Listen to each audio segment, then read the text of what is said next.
Welcome to Realiteen Talks. My name is Gary McGuey, high school practice leader for FranklinCovey Education. Each week, we're here to take on the real challenges of teen life. Let's talk. These talks will be thought-provoking, sometimes a little edgy. Some may even feel a little uncomfortable. However, these discussions will provide tools, strategies, and hope as we journey through life. Our topic this week deals with the word hope.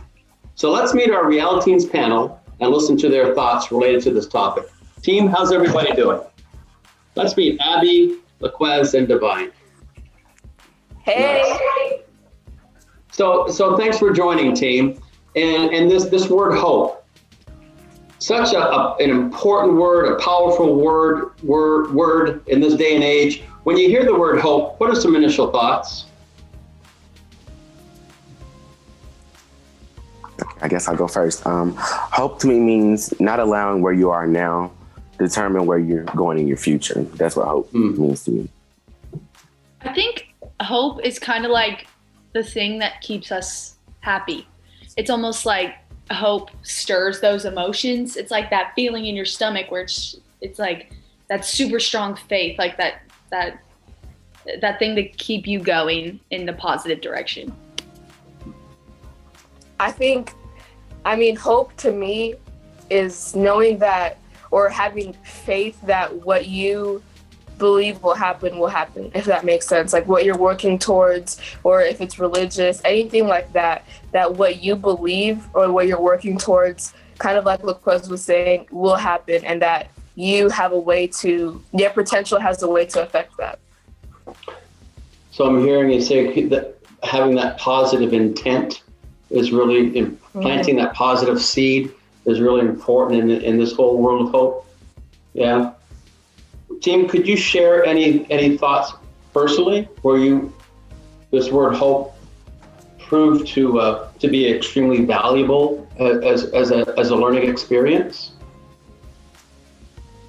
I think the biggest, most recent impact I've had with hope is the coronavirus.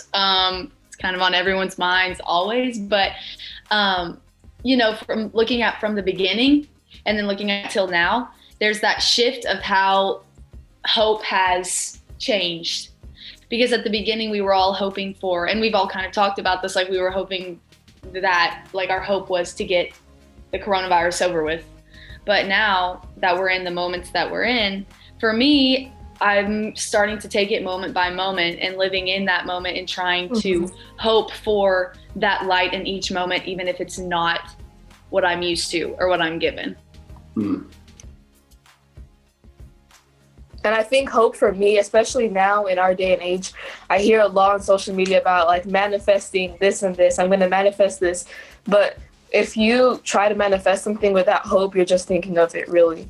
And thinking isn't going to do anything, because to truly like manifest or bring something good into your life, you have to, one, be working towards something, because hope without a goal or hope without a plan is just something you wish would happen, and wishes don't come true unless you put the work into it. So I think that school is always on our minds, especially as a teenager. I go to school, and we also get hope from our failures or things that don't go our way. Like I recently got a B for the first time since 4th grade on my transcript. It's driven me crazy. I've cried. I've had a few mental breakdowns, but I think it gives me more hope to know that I've learned from this experience. I've learned how to talk to a teacher into giving me extra credit, although I don't think I'm going to get it. It's just you learn from your experiences, even if they're negative in your eyes. So hope is, I feel like it's everywhere. You just have to be looking for it, kind of like being proactive in how you're hoping for something. Yes. Do you feel that this, I mean, that was beautifully said. Do we feel we're like using this word hope, like I'm intentionally thinking about hope, or is it just kind of come at us sporadically, or are we very intentional with this word?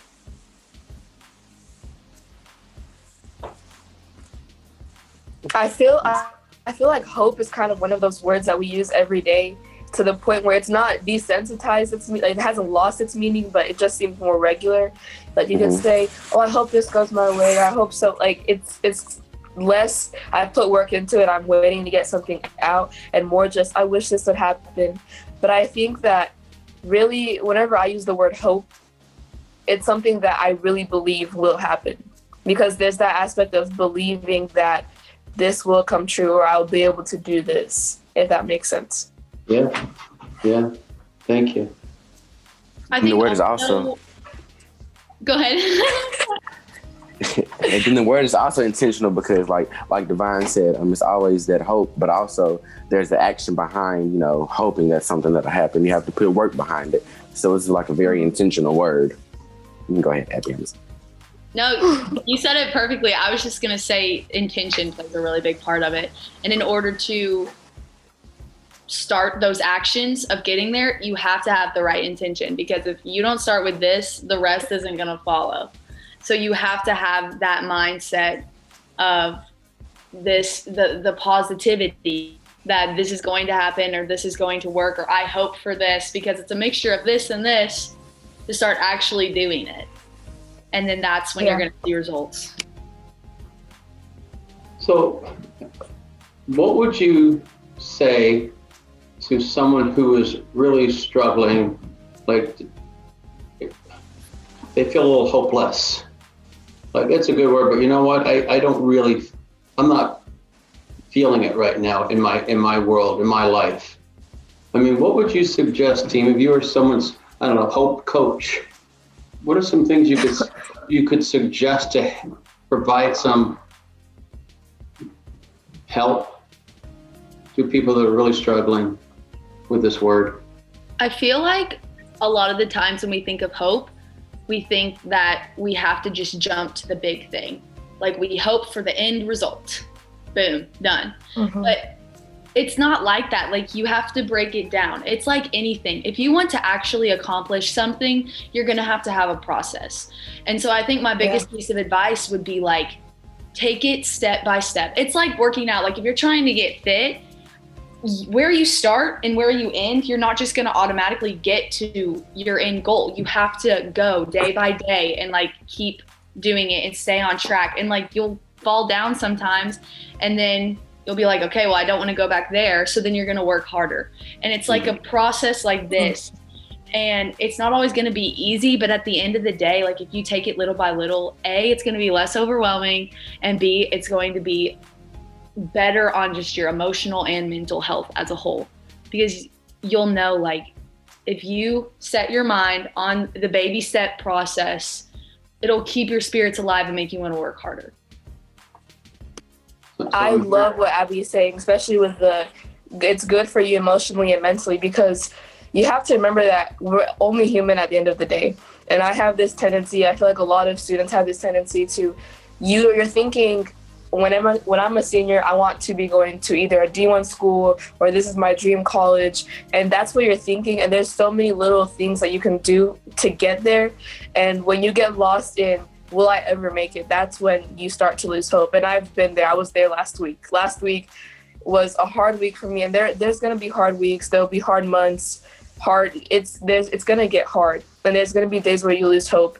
But really, for me, where you can find hope is in who you surround yourself with. Because even if I feel hopeless in one aspect of my life, I have this person I can go to talk to. If I'm struggling with school, or just if I'm going to be able to go to the college I want to go to, I talk to these friends. So your support system is really important. And also remembering that you're human. You won't win every competition. You won't be able to join every opportunity. It's okay to make mistakes or to forget to do something, because we're all human, and you have to allow yourself to make mistakes and learn from them.